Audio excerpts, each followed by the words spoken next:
Hello, welcome to my channel. Yeah, this is not usually the kind of videos I do, but then again, I like to do whatever videos I like and about whatever topics I like.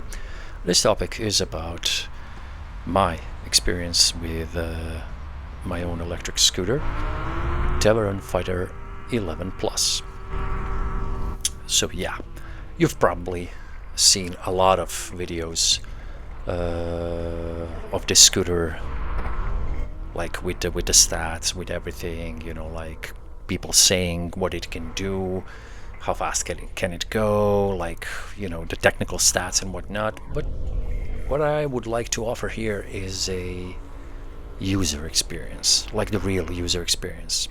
So what you're seeing right now is my driving through city of Zagreb, capital of Croatia, and I'm driving towards summit of Mount Medvednica, which is basically 1 kilometer up in the air.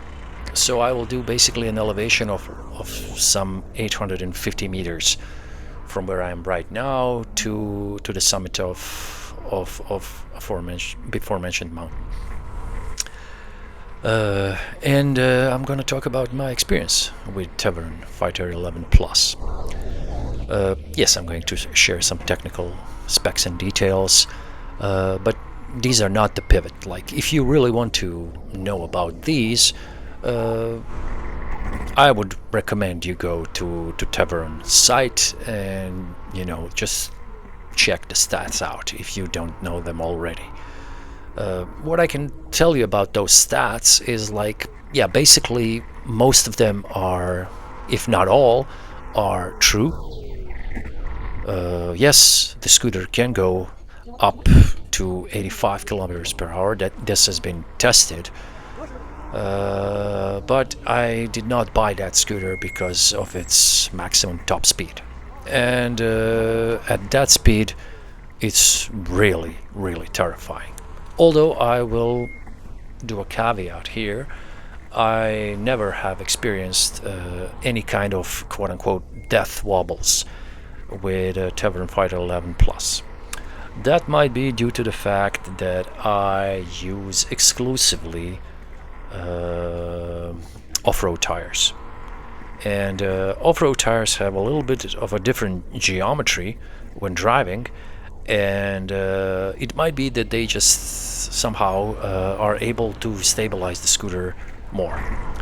On note of stabilized scooter, the scooter feels rock solid. This is my second electric scooter. My first one was called Pulse 10 Dual Pro.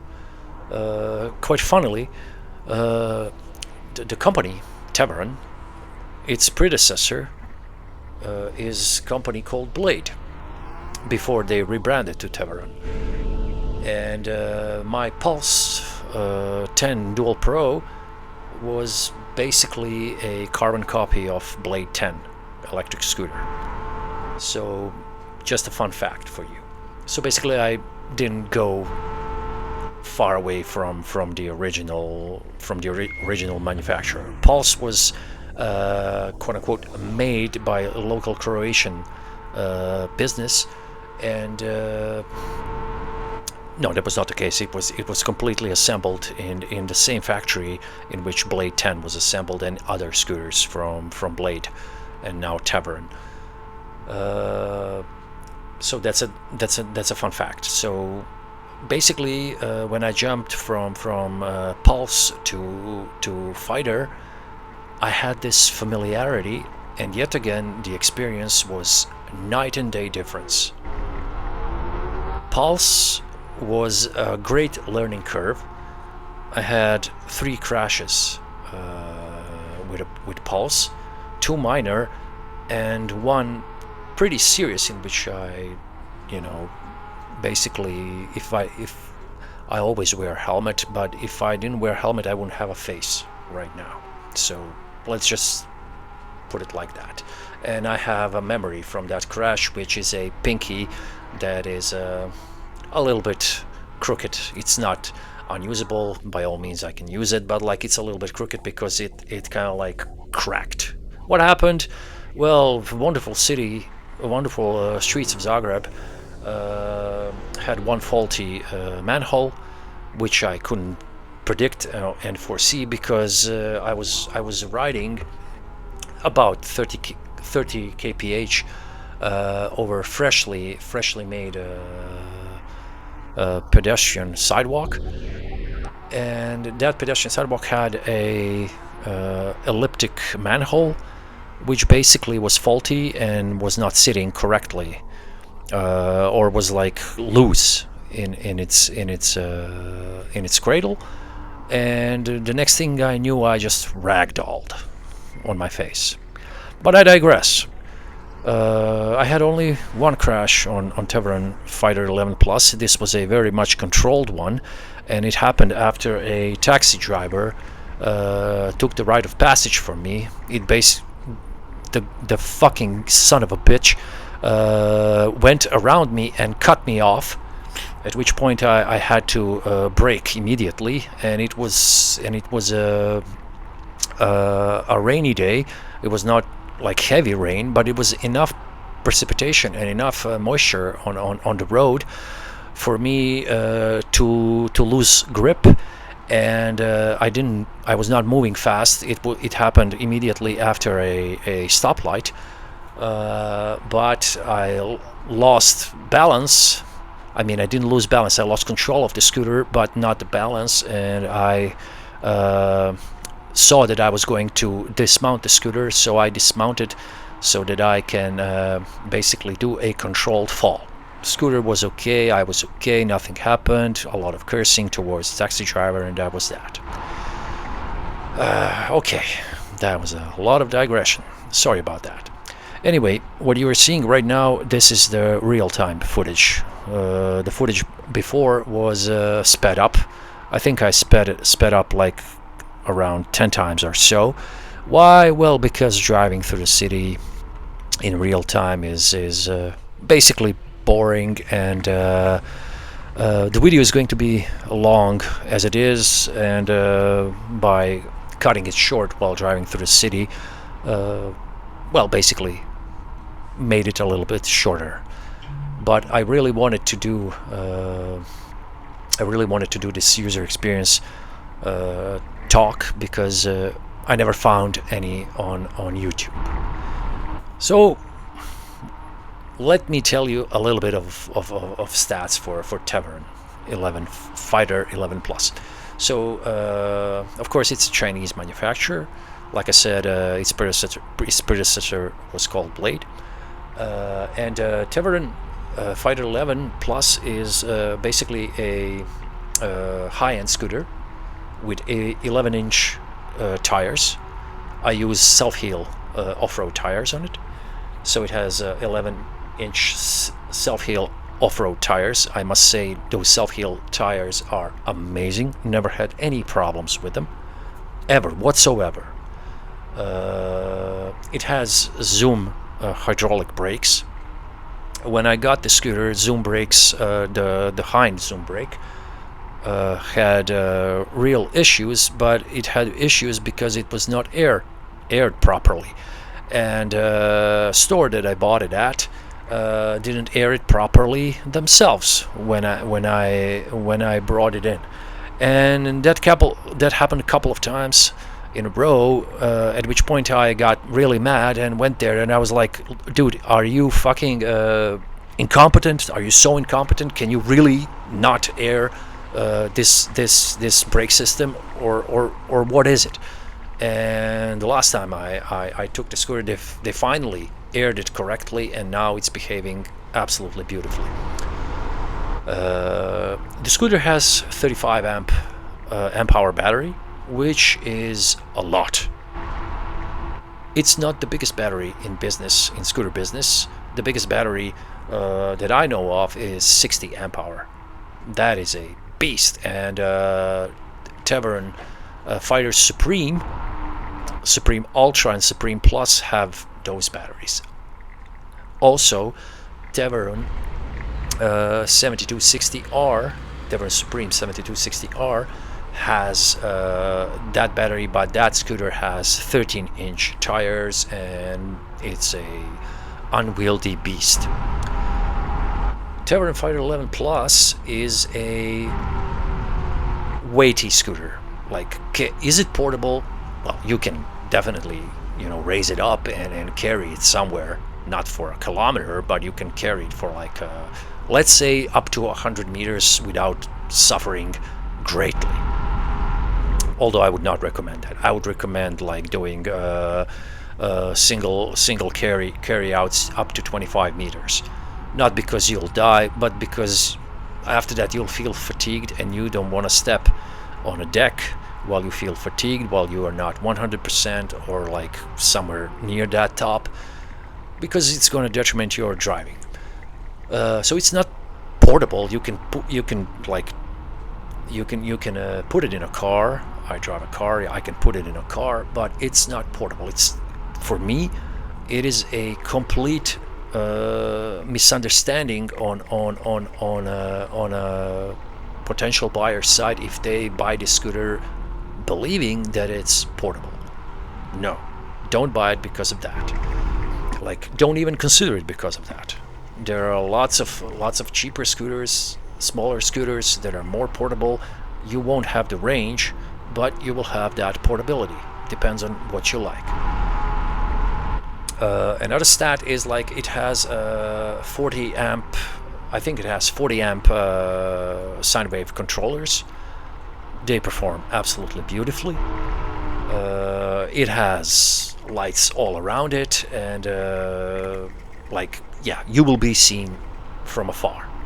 But all of these technical details are really not here to bedazzle you or to make you believe that this is a viable transport vehicle.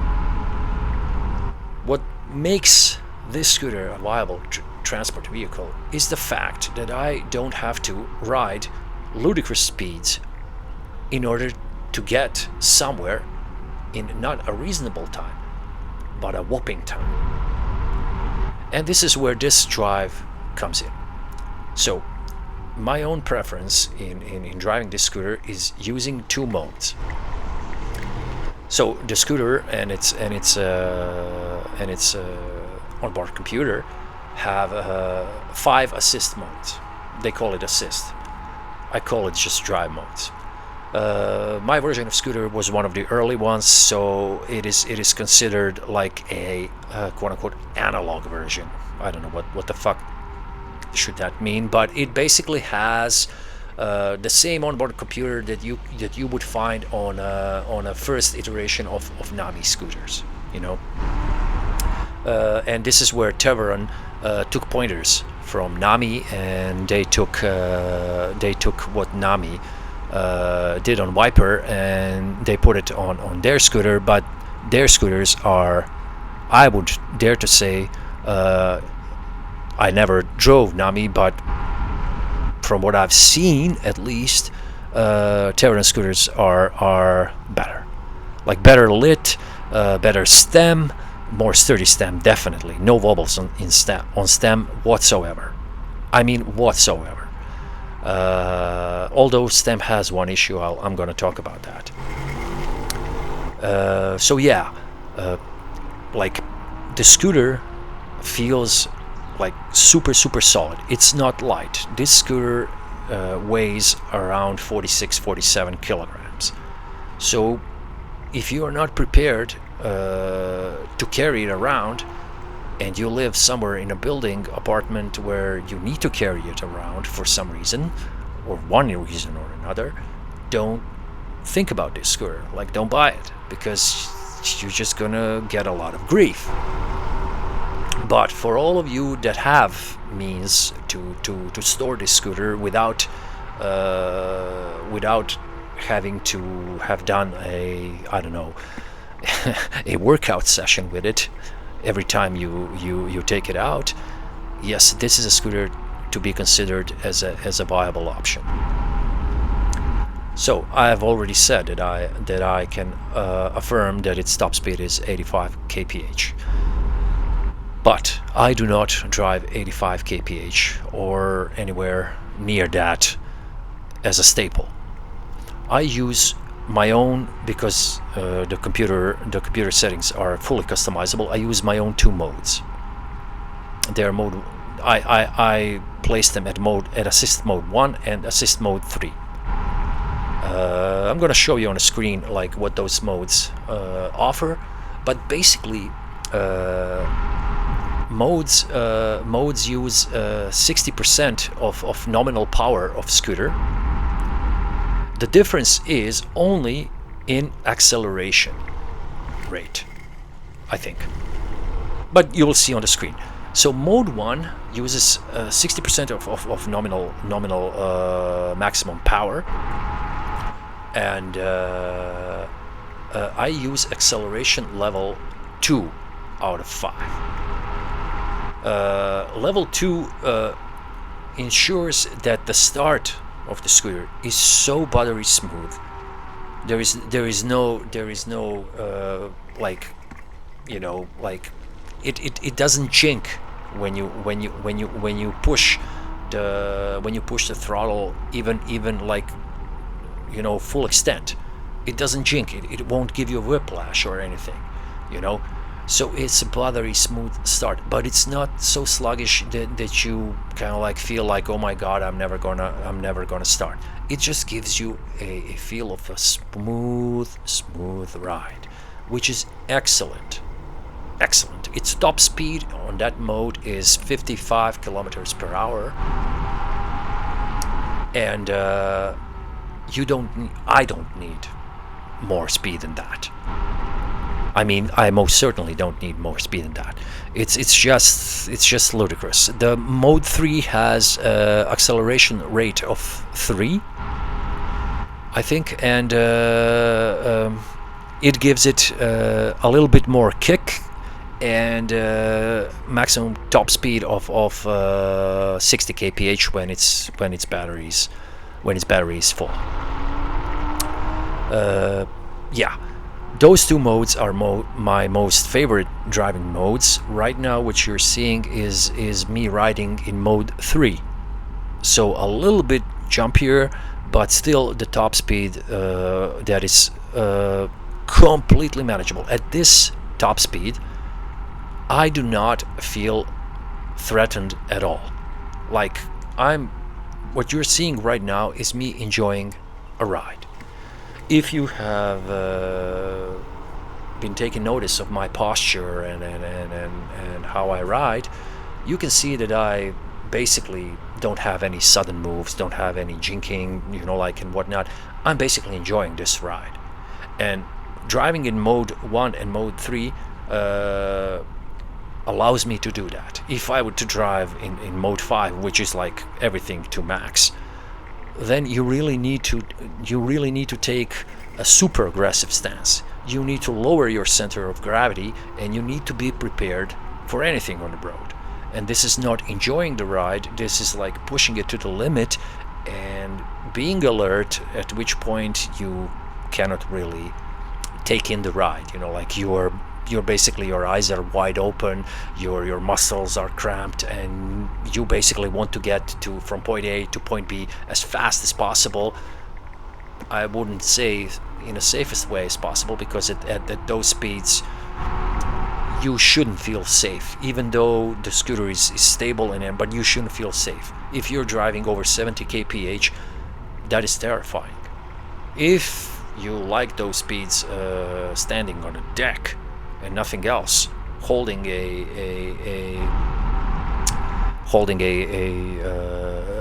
like, you know, scooter handlebar in your hands, you know, then you're crazy. I mean, of course I rode at those speeds and whatnot, but I know how unsettling that is and how dangerous it is. I'm not saying like I feel wobbles, no wobbles at all, nothing. But at those speeds, you must be extremely alert. There is no enjoying the ride. And the point here is that you can enjoy this scooter by customizing mode to a speed acceleration that you really like, that you feel safe and comfortable with. Now, that being said, what was my mileage? And this has been checked out by me.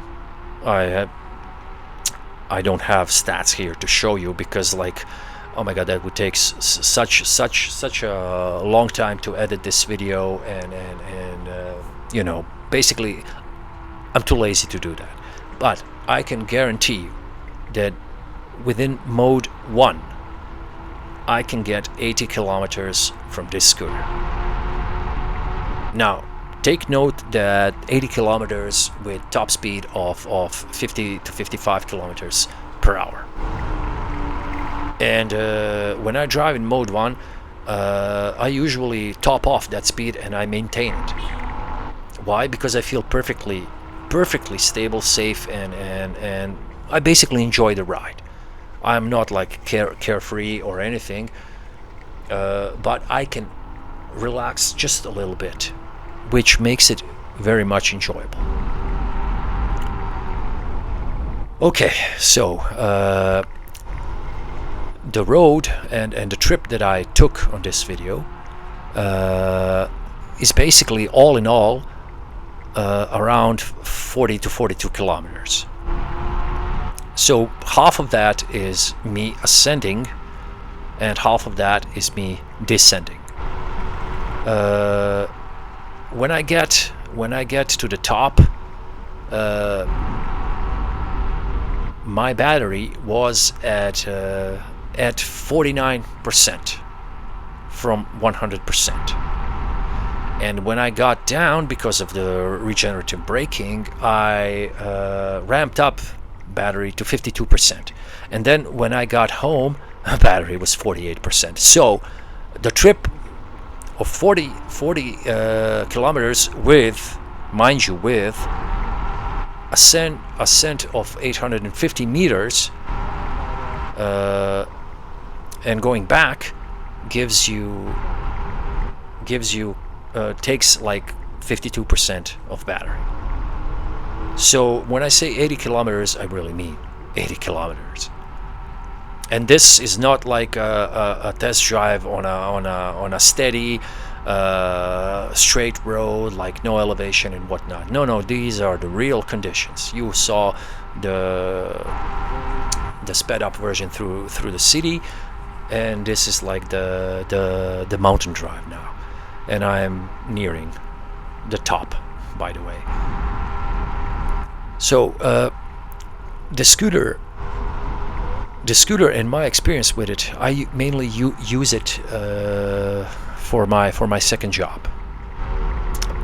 It doesn't matter what my second job is. Let's just say that 95% of the time I use this scooter for my second job. I have made on this scooter around 17,000 kilometers thus far, and I own this scooter for just shy of 2 years. My mileage on Pulse, on the scooter I mentioned before, was around 18,000 kilometers. So basically, all in all, I have like more than 35,000 kilometers driving electric scooters. You can consider me a veteran driver. I don't know what a pro driver would mean, but you can consider me a veteran driver. When I'm speaking about electric scooters and riding electric scooters and what feels safe and what doesn't feel safe, that should carry some weight given the mileage that I have. Now, people usually dismiss anything of sort, and they just make their own conclusions. Fine, no problem. But I would like to hear more from people that are not getting electric vehicles, like personal electric vehicles, from vendors, and then driving them for like, I don't know, 500, 600, 800 kilometers, and doing a review, and you should take something out of that. Sure, they probably have a lot of kilometers doing that and whatnot, but finding someone that owns it, that bought it for their own money, and that does something more than just a joyride, that is really hard on YouTube. That is, seriously, really hard. So, this is a viable vehicle. Like, if you can travel, if you can make a round trip that entails 80 kilometers, like, that's a viable vehicle. And as you are seeing right now, I'm showing that you can do it over a serious conditions, a serious road. Like, this is not your super peachy, like, ride with kind of like no elevation and nothing. I'm nearing the top right now. I'm basically, I don't know, 200 meters from the top. The video is going to just transition from me stopping to me starting from the top. And the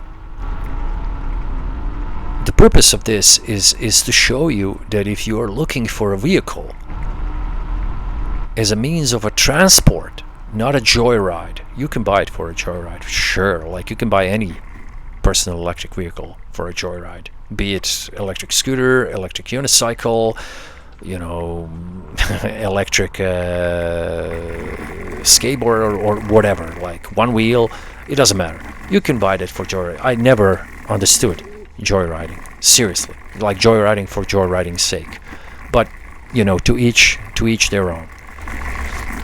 There it is. There's the tower. That's basically the summit area, and we are there. This inclination was brutal, absolutely brutal. It is very, very steep, very. And there is the start of my descent. So if you're considering like personal electric vehicle and want to buy yourself something that will serve your needs as a transport vehicle and as something that you will use for more than just a joyride, yeah, Teverun Fighter 11 Plus is one of those vehicles. To be honest, if I were to change or one-up this scooter, I would probably go to Fighter Supreme Plus or Supreme Ultra. Why? Well, not because of 10 kph more in top speed department. No, absolutely not. But because of one other thing that I have already mentioned, and that is 60 amp hour battery. Now that is serious mileage. And I forgot to mention the only stat that matters still. Teverun Fighter 11 Plus is 60 volt, has a 60 volt system, and Teverun Fighter Supreme Ultra and Supreme Plus have a 72 volt system, as does Supreme 7260R.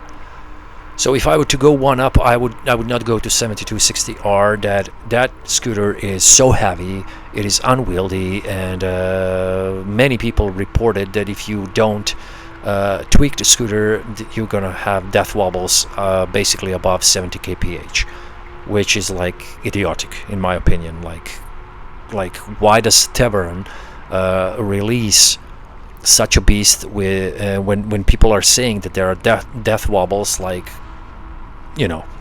okay, fine, like when somebody loses their head, sure, like it's gonna be their fault, not Teverun's, like. But I tend to believe if everyone that tested 7260R says like after 70 kph you get wobbles, and I think that is because of the stupid street tire.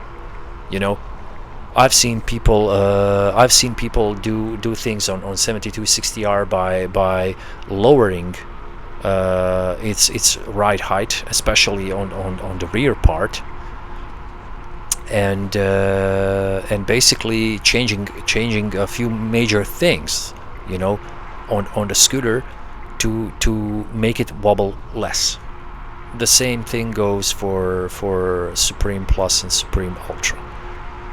So yeah, but also people have said, some of the YouTubers have said that if you put a off-road tire on Supreme Plus and Ultra, it automatically helps scooter being more stable. So keep that in mind. Is Teverun the best scooter? Am I saying Teverun is the best scooter? No, absolutely not. No, it is not. Like, there is not even a discussion here. Of course it's not.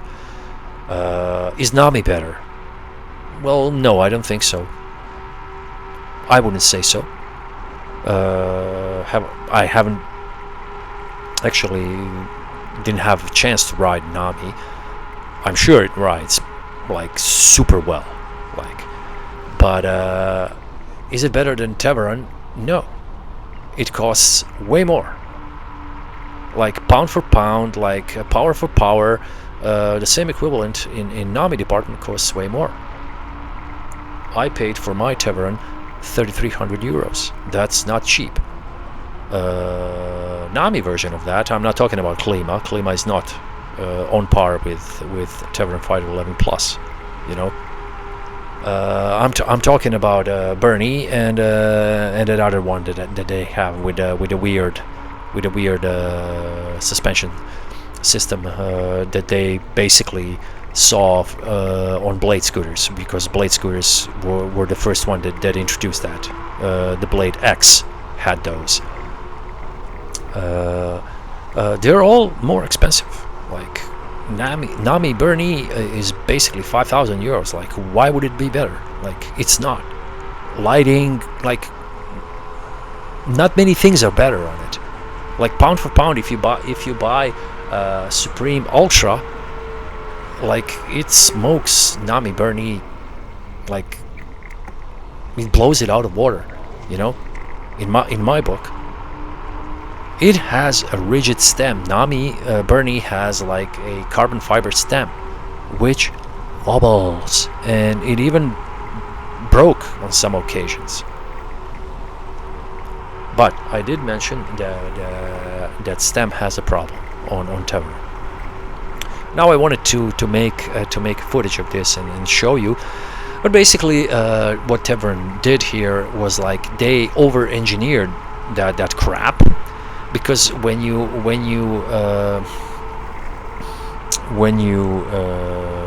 use the mechanism to release the stem, it has this cross cylinder with a cross bolt that goes all the way through it, and that system is the weakest point of the whole stem.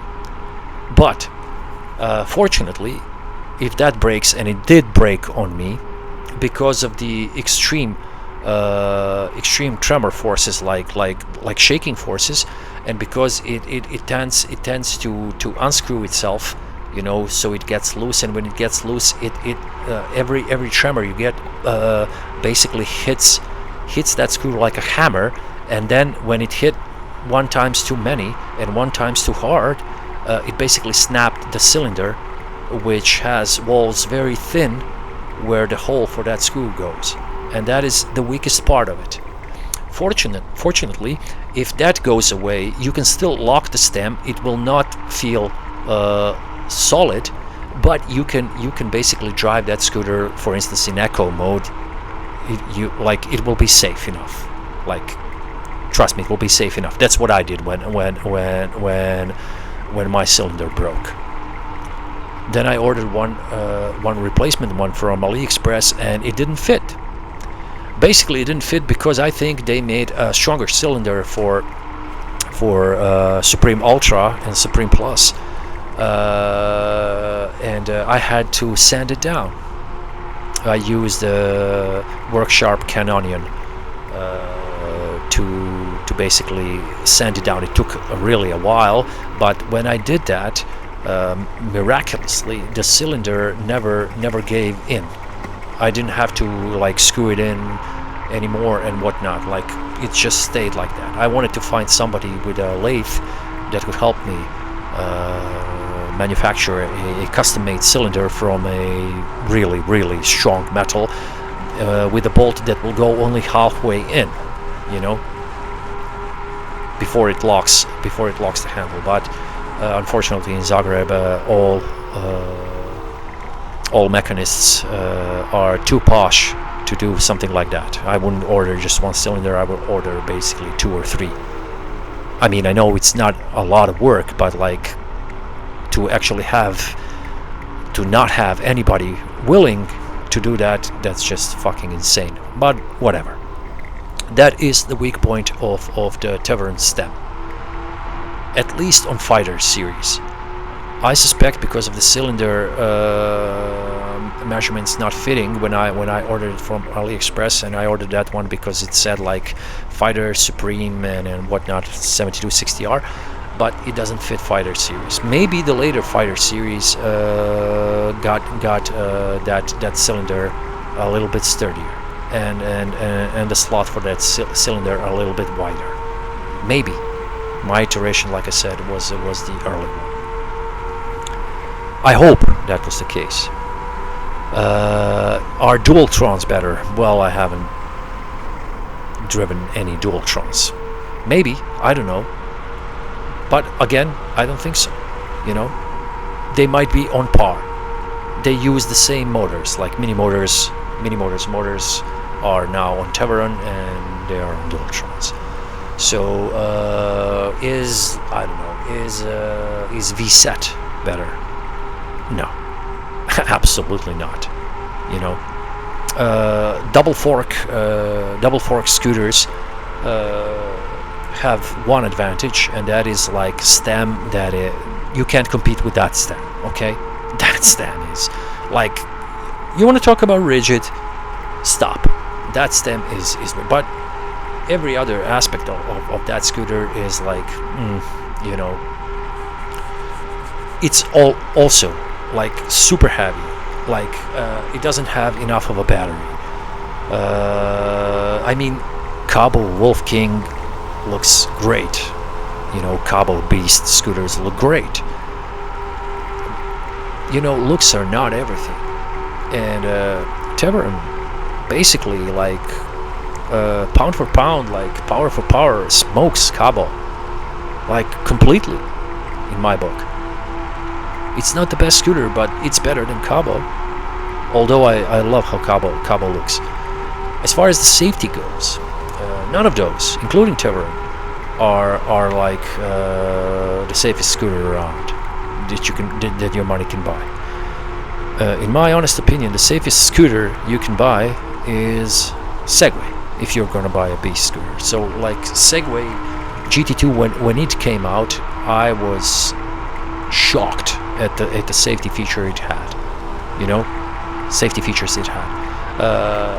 The new Segway GT3 Pro, I think, should be even better. You know, like even better. But yeah, my grievance with Teverun scooters is also that they still use the mechanic stabilizers. So they did not shift to a system that many other manufacturers now have, which is a stabilization system that does not require an external piston stabilizer, which is, I mean, it's just another mechanical part that can malfunction.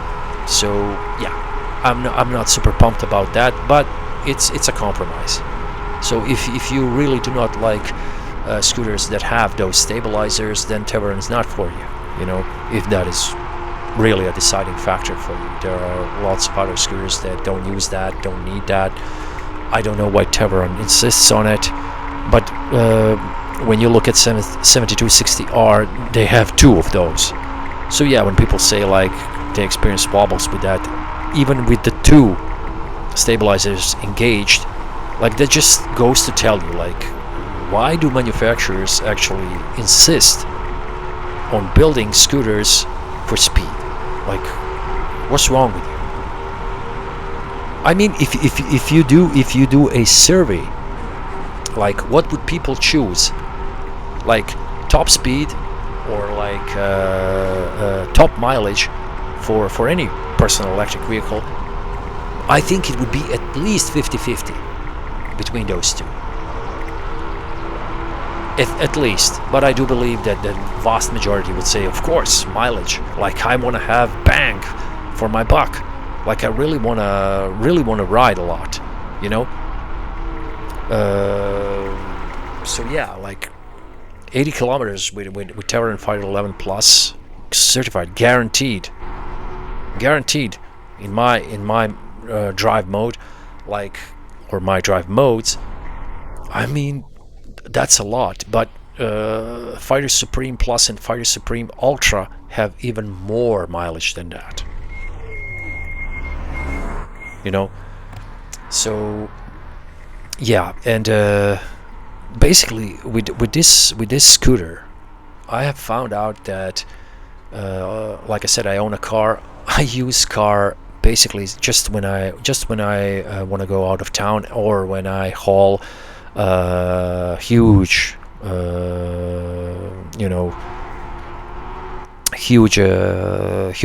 huge amount of stuff from the stores, or something, similar, like when I go shopping for equipment or something like that. Then I use the car. For everything else, I just use the scooter.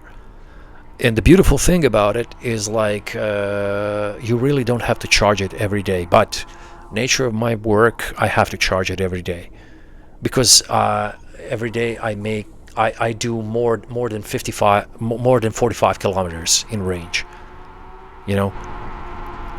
on a single run. So yeah, that's basically a lot. And I don't do joyrides. And I do serious work with it. And my experience is, like, really in traffic, like in absolute traffic. You can basically see what I'm doing here are the real conditions. Like, this is basically how I drive this scooter, every day. This is basically how I drive this scooter. Now, Zagreb streets and Zagreb sidewalks are really, like, god awful, and you really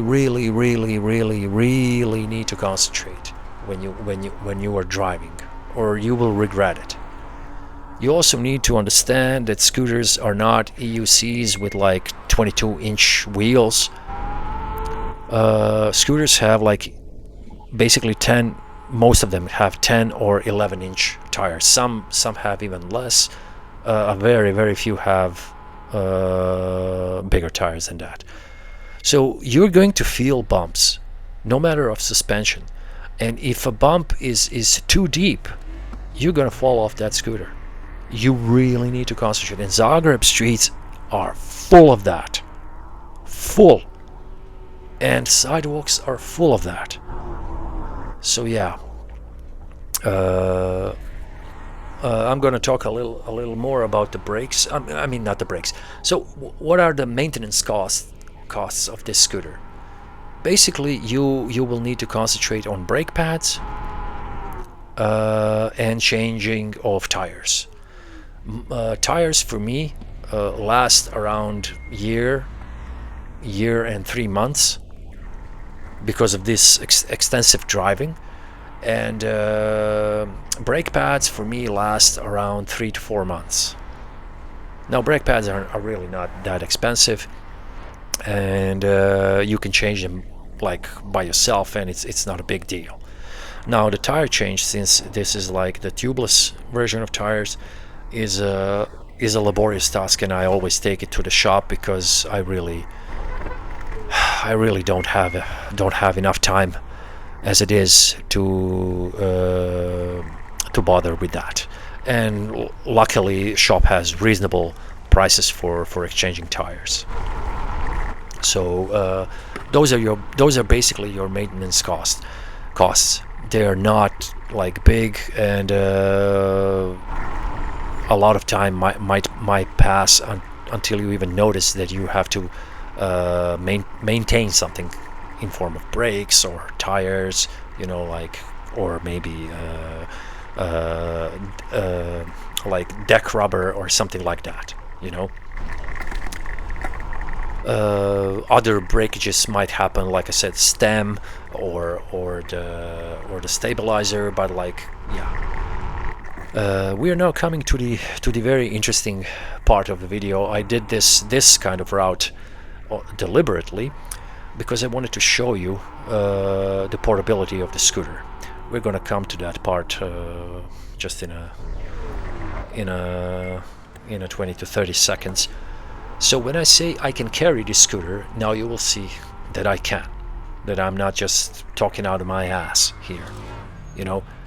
And this is how this is the extent I would recommend carrying this scooter would be, like, not for more.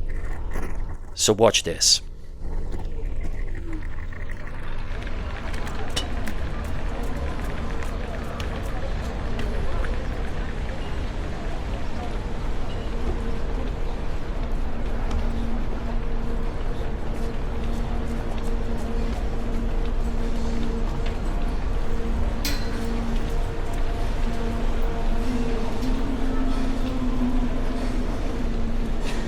Okay, so those were three flights of stairs.